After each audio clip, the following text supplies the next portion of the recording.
All right, good morning. I'm very happy to have a guest back on my website. This feels all official. Now I have a returning guest. This is awesome.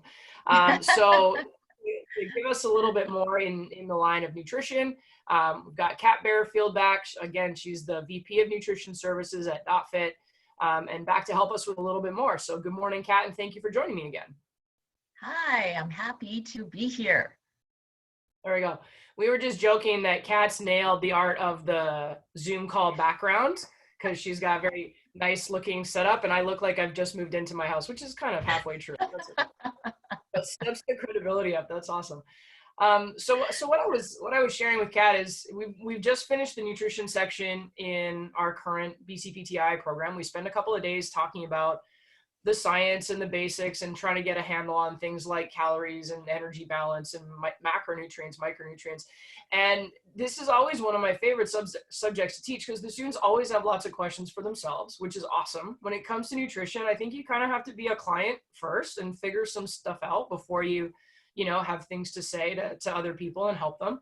And so, we've covered a little bit of stuff. We've always got extra questions, and especially around nutrition and getting great results and using supplements and what's my scope of practice and stuff like that.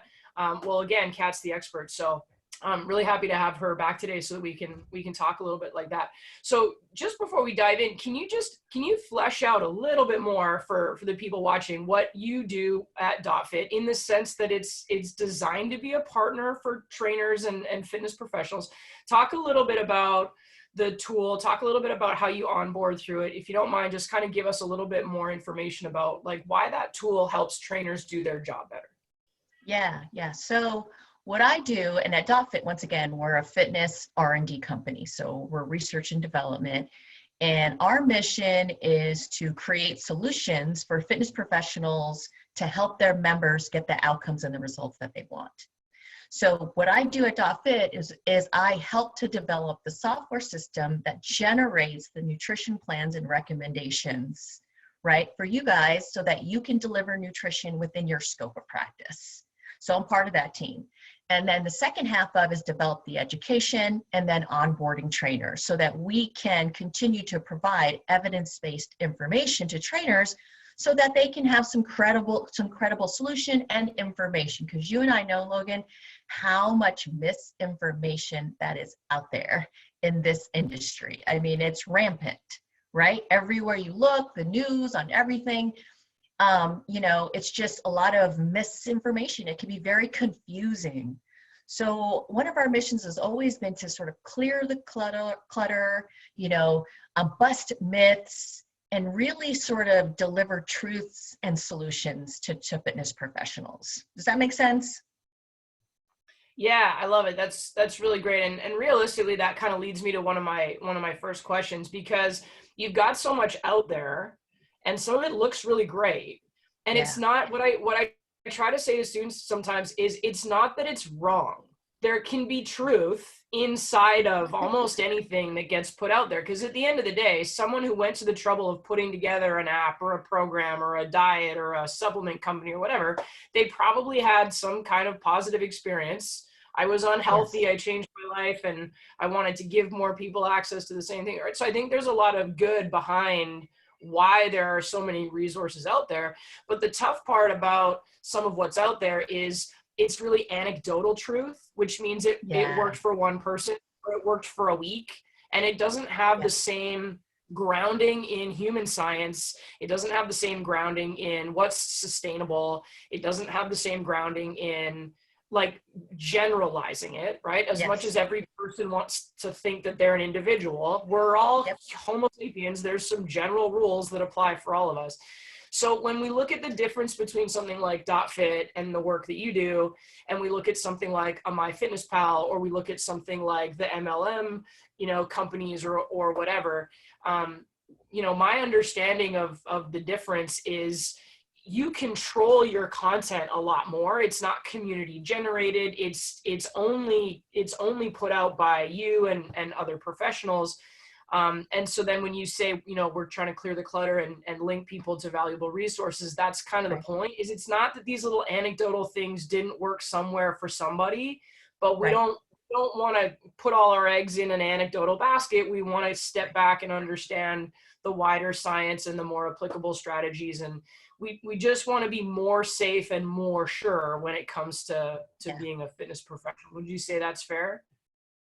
That's absolutely fair. And when you look at the people that we work with, like a Steve Nash companies or the other brands that we work at, whether it be Crunch or UFC Gym or any other, the pro teams and the college teams that we work with, everything that we put out has to be credible, has to go through several layers, right? So that we don't put anybody at risk, because we can't put people at risk or we are interfering with people's livelihoods and careers. And on the same vein, we put you guys at risk if what we deliver to you is not credible or not proven or considered quackery, right? So yeah, we pride ourselves on, going through the trouble of developing a software system, writing out review papers on all the research on creatine or multivitamins or protein, so that we do our due diligence and make sure that what we're saying and doing is credible. Awesome. So kind of the way that I've explained it to you, and make adjustments if I'm wrong, but I look at something like MyFitnessPal as a tool. It's Yeah. something you can use if you want. If your client has familiarity with it, cool, keep going. A trainer, a fitness professional can help their client use a tool. But dotFIT, as an example, is more than a tool. It's an entire platform. It's an entire system. And Mhm. I think there's a lot more in dotFIT than even most of our dotFIT certified coaches even know is there. And Right. so the idea when you say provide solutions is you can take the individual needs, preferences, like wants of an individual, but you can find a way to work that from inside of the platform. And you even collaborate with other tools and you sync stuff. And so Yep. it gives you more as a fitness professional. It gives you a lot more resources, but you also now have to use that platform effectively. You have Right. to know the platform well enough to use it to help your client, right? So it takes a certain level of Yes. mastery to use Yes. any platform or any system or any tool to help someone. So let's go through a scenario, if you will. Let's say that you've got a trainer that's, say, within maybe their first 6 months working, they're certified, they're passionate, they exercise every day, they walk the talk, right?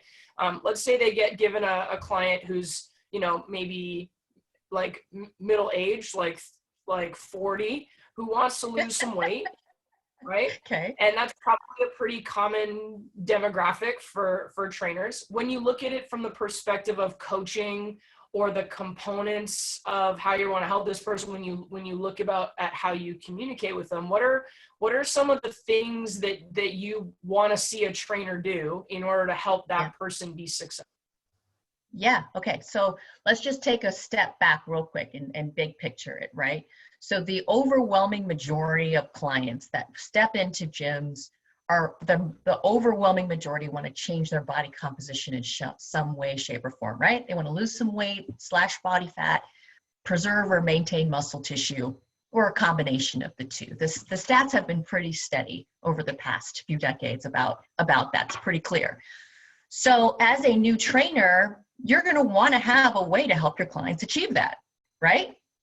And so when you look at the body of evidence, and you don't just look at one study, but you look at the body of evidence around changing body composition, what you will find is that the primary driver of someone losing fat and or gaining muscle tissue is what they put into their body, is nutrition, right?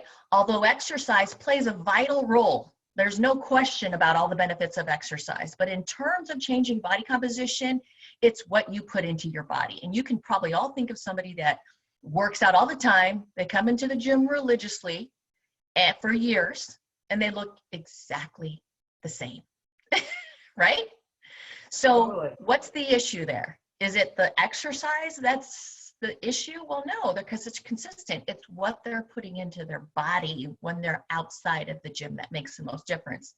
So part of our intention with dotFIT is to give trainers a starting point that abides by the principles that all human bodies follow, right? That is energy balance. So if you have someone who wants to lose weight, on average, how much would you say that is for the average gym member? 15, 20 pounds, Logan? 10, maybe? Let's say 15. Sure, average Okay. out. Yeah. So then what's the thing that has to happen for them to get the most results? Well, they've got to get it in a calorie deficit. In real quick math, if you want them to lose a pound a week, that's 3,500 calories, 7 days a week. You got to get them in a 500 calorie deficit a day. So let's say you're one of the lucky trainers that gets to work with this client 3 times a week, right? How many calories do you think on average someone burns in a typical session, Logan? Man, I want to answer this in 2 different ways, because I think the answer people want to say is like, oh, like 500 to 800 calories in a workout, but like it's probably like maybe 250. If we get right? a really good solid 50 minutes in, we overestimate how hard we're working a lot of the time, I think. And the studies actually validate that as well. It's actually called the halo effect. People think they burn a lot more than they actually do. So let's just say, let's give the benefit of the doubt. They burn 500 calories, right? A workout 3 times a week. How many calories is that? 1,500? And let's say they're not overeating. Are they going to lose a significant amount of weight? And the answer is no. If you look at the science, what it shows is one particular study that comes to mind, but again, the body of evidence points to this. If you're just exercising 30 minutes of moderate activity 5 days a week without changing your diet, you'll lose about a half a pound a month. A month. A month. Guys, a month, not a week. A month. Month. That's definitely not what people expect when they sign up at the gym. They're like, I'm going to go for a couple weeks. I'm going to drop like 5 pounds right away. Yeah, So then that brings to mind, well, what do members think? And when you look at just think, when members come into the gym and they want to lose weight, what do they say is their major game plan? I'm going to do this to lose weight. What do they say? I think a lot of people go, I'm going to do cardio. I'm going to get on the treadmill. I'm going to sweat. Exactly. I'm going to burn calories. Yeah. They think it's cardio, right? And so what I teach trainers, what I've been teaching trainers for 2 decades now, is you have to bust the myth that cardio is the holy grail to reaching your weight loss goals. You got to. Because if you don't bust that myth and you don't put some emphasis on nutrition, then your client's going to believe I have to work it off. I have to sweat it off, work it off, torture myself, do all this cardio. And then when they don't get the results because the math doesn't end up, then what do? They blame you, their trainer, and then they quit. And the stats show that the average new gym member will stop coming to the gym regularly after about 6 weeks. And that's because for the most part, they think it's cardio and they don't have a nutrition plan. Okay, so now that we set the stage, now you know why dotFIT comes up with a starting plan, because it calculates energy needs for each person. Once again, you can't give a blanket number to everybody because every person is different, right? You and I know the 7.2 billion people on the planet, no 2 people are identical. So everybody gets their own number in terms of how many calories that they expend, how much they can consume, and then you as a trainer gets a starting point from a nutrition standpoint. So energy balance applies to everybody, but the methods can differ, to your point, Logan, about needs, preferences, lifestyles. So for instance, if someone wants to follow a keto diet, they can, if they want to, right? The question that should be asked is, can they see themselves following us the rest of their life? Because if they can't, then most likely is they're going to revert to their old habits and they're going to gain the weight back. And that's what the stats show as well. Now, why do I say keto? Well, because it's popular and because the keto diet has the same thing in common with all other weight loss methods, whether it's fasting, whether it's the paleo diet, whether it's whatever you want to name it, grapefruit diet, celery juice diet, detox, fast, whatever. What do they all have in common? They all reduce caloric intake. They all do. What does the data show? That most people who try to change their dietary habits overnight, like follow a diet, they revert back within 3 years. They've gained all the way back and then some. So the point I'm making is Everyone follows the laws of energy balance. However, the methods can differ according to each individual that you're working with. And that comes with some experience, right? I mean, that teaches you experience, but at least the principles remain the same. You've got to pay attention to nutrition. You got to get into deficit somehow in order to see the results that you want. That's why I'm going to coach you on nutrition. That's why we're going to talk about what you're eating. That's why we're going to continue on this path, because I don't want you to get frustrated and quit. Does that make sense? Yeah, love it. So I'm going to ask you a question that I've gotten from both students and clients, because I think it's kind of I think it's almost like the elephant in the room. Like, it's the thing that nobody really wants to address because they don't want to be mean, but like they actually really do have it as a question. If you don't have a good answer for it, then they kind of feel frustrated, like, but you didn't answer my question, right? So when it comes to diets, when it comes to, you know, turning my life upside down, when it comes to sort of that initial motivation that people have when they first get started, I think the frustration that a lot of people have is they've seen it work somewhere else. Yeah. Their uncle, their coworker, a magazine, Yep. but it's so popular. Yep. So like you kind of addressed it, but I almost want you to address it again. So like crazy things, whether they're you know, starting to gain popularity and whether there's science behind them or whatever. Why do these things work sometimes? Why do they work for some people? Why did my client's uncle lose 30 pounds following Atkins? Like why does it work? And then why are you telling me that it's not going to work? Why are you telling me not to do something?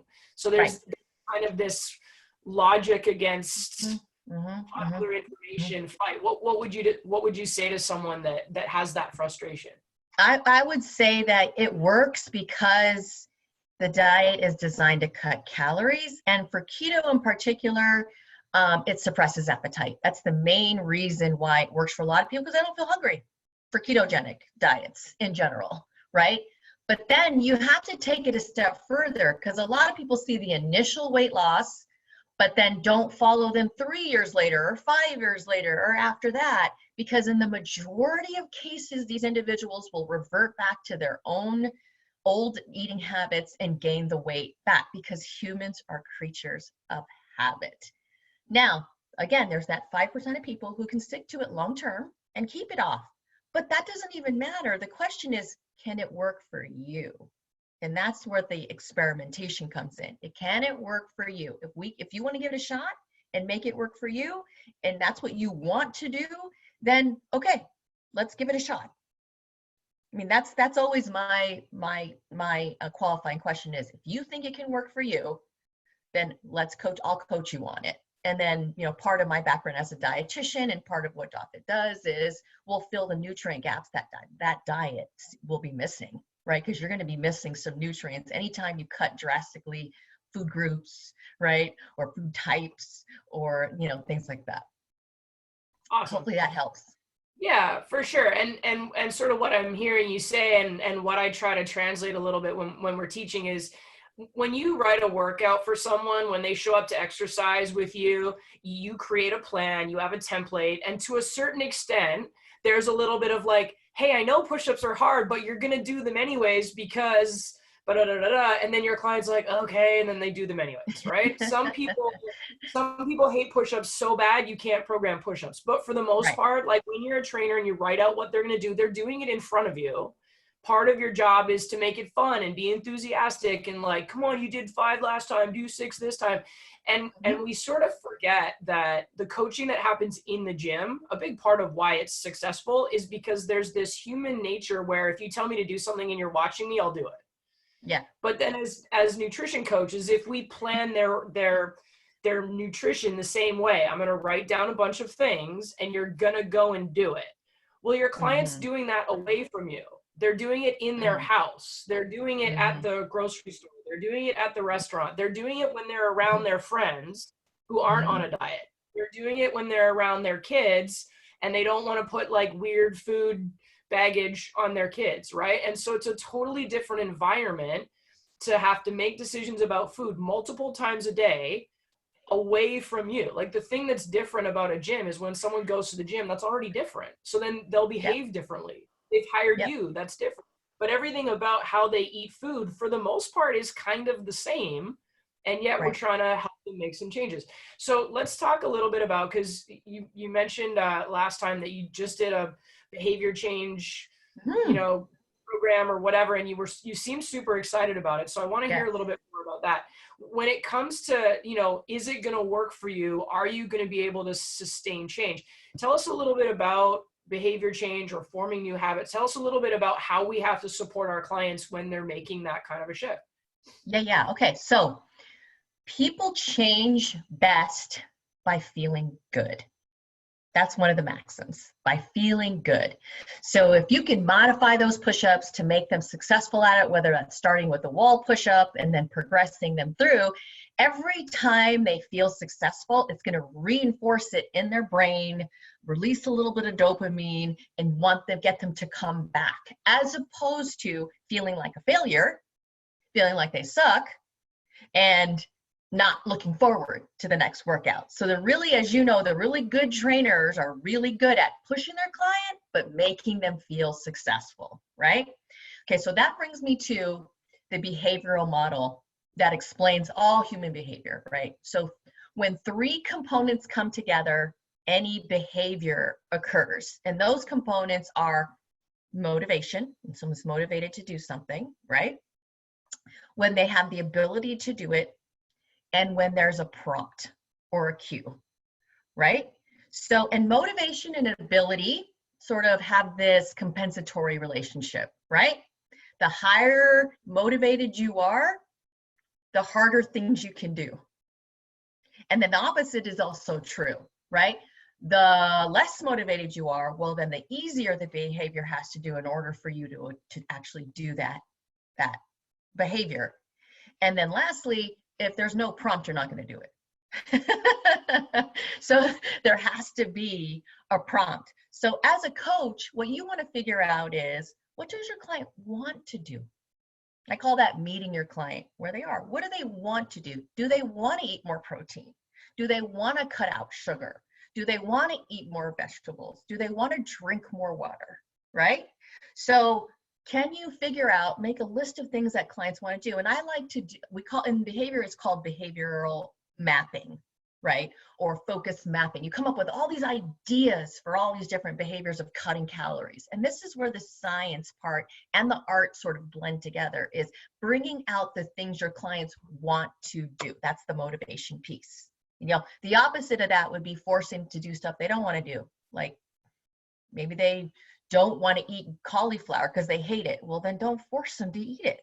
Like, that doesn't make sense. There's way too many choices. Their motivation is going to be down, right? So that's one part. What do your clients want to do? Now, let's make it easy for them to do it. How do we make it easy? How do we fit it into their life, right? Can we get them to, maybe at the various easiest level, and they have the resources, have pre-cut veggies are already done for you, right? Or a meal prep service delivered to their door. That's even easier. So there's a million ways you could make it easier, right? I like the meal prep part of it by having a day to where 2 days a week actually, where I prep meals and then they're in my refrigerator front and center, and it's just easy to do. Like, I don't have to think about it. My favorite one is bagged salads, salmon, which I bake in the oven for 20 minutes, and that feeds me like 3 meals during lunch. I have a salad with salmon almost every day. And it's the easiest no-brainer thing in the world. So that's an example. Now, you've got to also have a prompt. So what's going to cue them to do those things, right? It could be a physical prompt. It could be opening the refrigerator and it's right there. It could be a fruit plate on the counter. It could be a variety of different things. But those are the things you want to think about. What does my client want to do? Let me coach them on the things that they want to do that's related to cutting calories if we're talking about weight loss, right? And then making it easy. And then that's, sort of doing a lot of interviewing. And then once again, trying to figure out what prompt is going to work for them. Does that make sense? Yeah, I love it. That's awesome. And I think the next step is it's going to be building experience, right? Oh yeah. So when you say, what do they want to do? That's asking them questions, and also just kind of putting the filter on it. Like, does the thing they want to do, does that make sense? Is it healthy? Is it safe? Right? If they're like, I Right. want to go on the cabbage soup diet for the next 120 days, can we have a conversation about that? Are you willing to like maybe look at a couple different options? But like Right. it's a balance of what do they want, and as a professional, what do you believe in? What do you What sound, right. safe? And then making it easy. It's getting to know them. So for those of you guys that Yeah. have been following this chat, think back to when I was talking to Lindy. Her whole thing was asking questions all the time, nonstop, hundreds and Right. hundreds and hundreds of questions. She wants to know everything about their life, because the more you know, the more likely you are to be able to collaborate on, hey, here's making it easier, Yeah. right? And then the prompt is, again, probably something from inside of their life, or at bare minimum, it's a collaboration between you and the client. And Yes. so maybe more than anything, what I'm hoping you guys are picking up on in this nutrition stuff is that, like, it's so not about you, trainer. Very client centric. It's very client led, right? Yes. That also takes the pressure off, because if you don't have to be the one that has all the answers, and if you don't have to figure out like, okay, I have 8 clients today and 6 of them are trying to lose weight and they're new, and I really want to like help them, so I have to have like multiple touch points with them. I have to like text them multiple times a day. I have to like check their food. Like it takes it off of you. If you Yes. collaborate with them on something they Yes. want to do, their motivation is high, and you've made sure their ability matches their motivation, you don't have to work as hard. They're doing something they want to be doing. Now, you still do have to support them. You still do have to follow up. And that's like a patience thing, right? Because Mhm. everyone's going to take a little bit longer Mhm. earning a new habit. Some people can Mhm. pick them up pretty quickly, and some people take a little bit longer. But it's really being there for them, and it's coaching them, and it's putting what you believe aside a little bit, Yeah, right? So absolutely. it's like being a little bit agnostic to your own beliefs, and you've got to be willing to consider what they're talking about. So I think that's super helpful. The next Yes. the next thing that I wanted to touch on then is, we're already needing to be in a calorie deficit. So then the question of like, well, can I get all the nutrients that I need from my food? When we start to look at supplementing, you've got so much knowledge, and we could spend probably 10 video chats on it, but at least from introducing the concept, we've got this behavior model, we've got this energy balance model. How do we enter the conversation with supplements? What's the purpose? What's the point? Where do we need to start from? What do you say in regards to that? So I like to always start with science and data, right? And so when you look at, and I was in preparation for our chat, I was reading some, papers on Canadian nutritional habits and how nutrient needs are met. And what you'll find is it's very common in Canada and the US, is that most individuals are missing around 7 to 9 micronutrients. Those are called nutrients of concern, and many are missing even more, right? So we're talking about micronutrients here. And so what we need to know as trainers are that micronutrients are essential to human health. You can't make them in the body. You have to get them from an outside source. And if you're missing on any single one, well, something in your body gets compromised, right? Well, we don't want our clients working super hard in the gym and then missing essential nutrients and either not maximizing their results or compromising their health in some way, shape, or fashion. So I like to start with the belief, okay, you need these essential nutrients, your body doesn't make them. Everyone has nutrient gaps, right? So we don't want you wasting time. We don't want you wasting energy. So we're just going to fill those nutrient gaps with the things that's missing in your diet. So, and we can, of course, go deeper if we wanted to. But essentially, if your body doesn't make them, you don't get them, something's going to break down. And, I like to use the classic example of calcium, right? And people not getting enough calcium. So what happens if you don't get enough calcium in your diet? What breaks down in your body? Well, your bones break down, right? So can you feel that happening? You need 3 servings of calcium-rich foods a day, not necessarily dairy, but calcium-rich foods, right? Can you feel that happening? And the answer is no. So when do you feel that happen? When it's too late. Right? So that's the problem with micronutrients, is that people don't feel anything wrong happening. It's a chronic shortage over time. So you might sense my belief and passion of how important it is, and you almost have to like speak with the same passion and belief that this is important, just like calories. You have to be in a deficit. You're not gonna lose weight. Client says, I'm not losing weight. Well, what does that mean? It means you're not in a deficit. So let's dig in. What do we need to do? Let's cut calories. Same thing with micronutrients. You need to get the micronutrients you need. You're not going to maximize your results, and you might be compromising your health. So what our system does, our software system, especially for the new trainers that maybe don't have the confidence to make a recommendation, what our software shows is, according to your body and your preferences and your goals, here is the supplement that can complement your diet, like a multivitamin if you're over 50, or a woman's multivitamin, right? For females, or a vegan multivitamin, because every single one of those demographics could have slightly different nutrient needs. So the software will guide you, right? If the client answers they're not getting enough calcium in a diet based on the software, it'll say, fill that gap with calcium.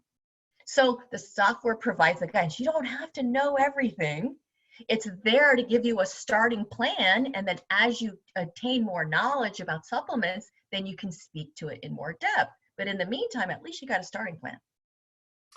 Yeah, I love it. That's awesome. So we talked about it a little bit in class, because we said the most common deficiencies that we really want to address would be the micronutrients, probably a multivitamin. Most people don't get enough protein. There's lots of ways to do that, but maybe the easiest, most convenient way that tastes good and you don't have to go hunt your own grass-fed bison is maybe to include a protein powder. Right? Maybe. Did you just say grass-fed bison? Okay.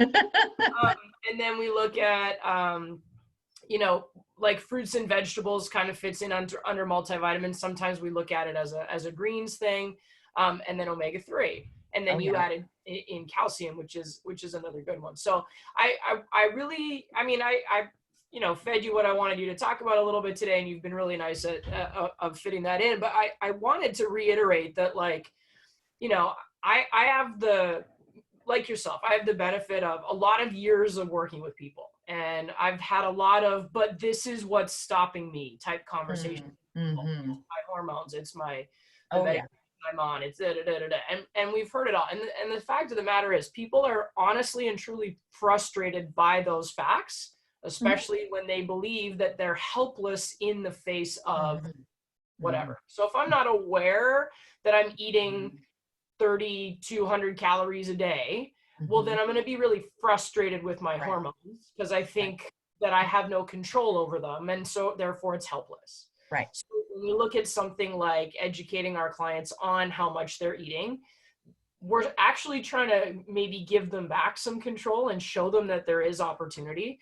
And one of the things I've learned, share differently if you feel that way, but one of the things that I've learned is people don't actually know what they're doing. They make assumptions. The assumptions are usually wrong. They get frustrated, and then they go chase something really complicated and really fancy because that's the answer.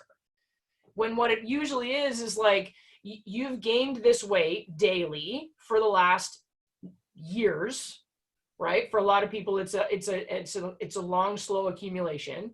And so we kind of have to give our body the chance to do that in the reverse. It's going to take a little bit of time. We're going to do it. If we consistently overate, we're going to have to lose it by consistently reducing our intake a little bit. And gaining weight is easy because it's a habit. It's something you do all the time. It tastes good. It feels good. It's a rhythm. It's a routine. We actually want to make losing weight similar. We want to make it easy. We want to make it consistent. We want to make it more sustainable, right? Yep. What I like is when you guys get to hear from someone like Kat, who's like the smartest person I know when it comes to this stuff, could tell you like the 16 pages of data on both sides of any supplement on the face of the planet, and like knows a ton of stuff. When she says, hey, it's energy balance, you've got to fill micronutrient gaps, and you have to let your client lead based on what will work for them. We're not saying that because, oh, you're new trainers and you don't know very much, so we're going to start with the basics. We're saying that because that's what it is. There's very few opportunities where it gets crazy, fancy, and complicated. and that's the only way forward. And that's certainly not the case for the majority of the people that you're going to work with. So, I love being able to come back to the basics and then just be reminded every time that even though it's basic, it's not necessarily easy for someone to understand. That's right. And That's so right. our job is making it easier, helping them find something easy enough to do that they can do it enough days in a row that it works, right? So it Yeah. takes a lot as a coach. Yeah. And so two things, if especially with new trainers, that you've got to accept as truth, because there's no way around it. Cardio by itself is very ineffective for weight loss. It might work for you because you're not 20 pounds overweight, right? And you've been exercising all your life, but once again, we're not our clients. So cardio is not, and then your body tells the whole truth. So if a client's not losing weight, it doesn't matter what they tell you in terms of how much they're eating and how much they're working out. If they're not losing weight, they're eating the same number of calories as they're burning over time, right? And there could be a lot of reasons for that. Stress eating, it could be that they're weekend eating, it could be they're drinking alcohol, not counting it. And that's where you have to, ask a lot of questions, like you said, develop that rapport. But that's really it. Now, to your point about making things easy, we know that humans want instant gratification. It's just how we are. So what are some of the things that we can do to help clients get fast results without, compromising? Or probably it's not a fat burner, which I don't like that term, by the way, but what it is the most evidence-based way that you can do that is by using protein-rich meal replacement shakes. It's one of the Academy of Dietetics recommendations for an evidence-based practice. So, and I'll explain why. Because when you consume 1 to 2 protein-rich meal replacements a day in place of a meal and or a snack, what is that going to do? It's automatically going to cut calories in most cases, right? Assuming you're not making it like you're adding a whole bunch of stuff to it. Okay, so it's going to cut calories in most cases. When that's the problem with people who are overweight or obese, they've consumed too many calories in relation to their activity. Now, the other thing it does is it increases protein. Well, why is that beneficial to weight loss? Because protein has an appetite suppressing effect. It suppresses appetite. So, well, why do you want to do that? Because it controls hunger. Nobody likes to be hungry. That's uncomfortable. So the more you can make it to where your client's not feeling hungry, the better. Well, high protein diets are more effective for appetite control than lower protein diets. And like you said earlier, most people need help in that regard. Can you do it through food? You absolutely can. It's just more difficult. And we want to make it easy. And just to go back on protein, whey protein is the highest quality protein in terms of the array of essential amino acids, the building blocks, right? And the digestibility of protein, that's the ease of which it gets into your body. So that's why it's so good in that regard, right? And then the other part to this is convenience. Convenience. People want easy, right? So how easy it is to just put a scoop of protein in a shaker bottle, take it with you and have it for breakfast pair it with some fruit, which is my favorite thing, a calcium rich, beverage to get the extra nutrients in. And there you go. You got a meal, you got a snack. Do that twice a day. You're reducing calories. You're getting all these other nutrients in that your body needs anyways. Maybe you're eating more fruits and vegetables. Frozen is perfectly fine if you want to add frozen berries, etc. And you're going to help your clients see results right away. So that's why I say, protein-rich meal replacement is almost like the first line of defense along with your multivitamin, because you get like 5 things in one, in addition to getting them to lose weight real quickly. And then what does that do to their psyche once they start seeing results right away? Well, it reinforces the healthy behaviors like exercising and eating better. So it's what I call an upward spiral. So for the people who want immediate results, I'm a big fan, and the evidence points to it as well for protein-rich meal replacements. Awesome. Quick results. Yeah, so I think that's a really nice balance between easy, you can get behind it because the science and the data is there, it's easy to do, it's a recognizable strategy now, so it doesn't sound like you're coming out of left field. And then I think the thing that I wish I could help people with the most is, as a trainer, wherever it is that you start with your client, just like their workout, you start with making sure they can own neutral spine and learning technique on simple exercises and giving them things they can do to be successful at. But then as they get better at their exercise, you make it harder, right? We progress it. Yes. You've got to commit to being a nutrition coach in the same way. You Yeah. got to start early.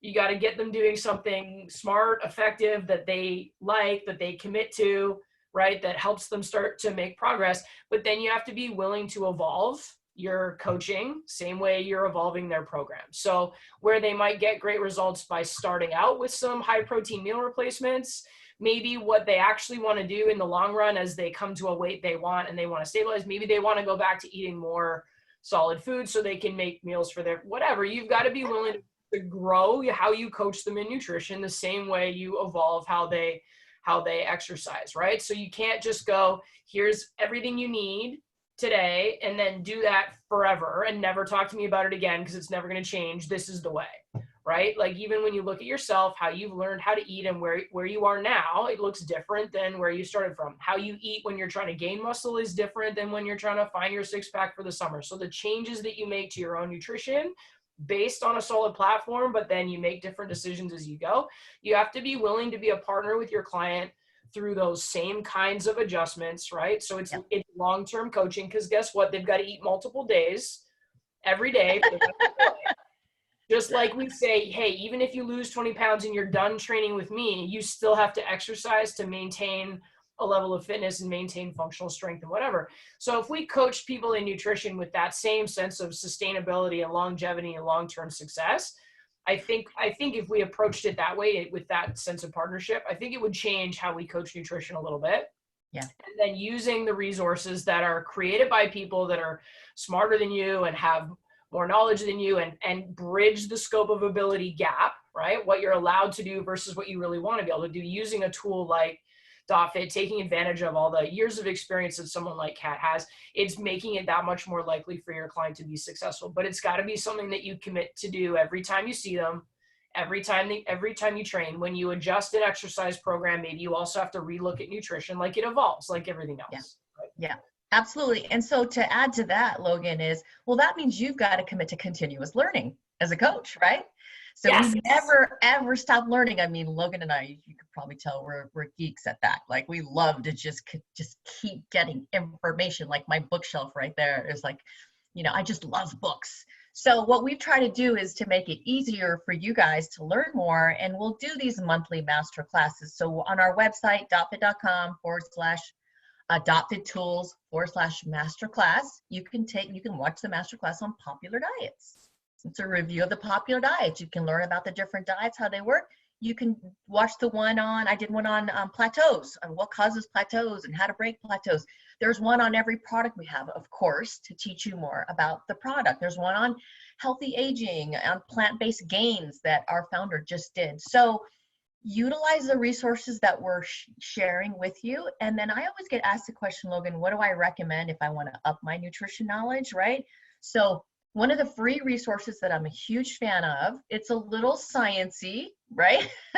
But the ISSN, International Society of Sports Nutrition, they put out 2 key papers that are important for all trainers to read, to like digest. You don't have to do it all at once, but one's on diets and body composition. So it breaks down the different diets, how body composition changes, the different assessment methods. That one's, I highly recommend that one. The other one is a sports nutrition review. And position stands, just to let you know, are put together by a panel of experts in the field. And they come up with a consensus of what they agree to in regards to that specific topic. So all the people that are co-authors of these papers, they're all scientists in their respective fields. So those are the 2 that I would recommend. They're free.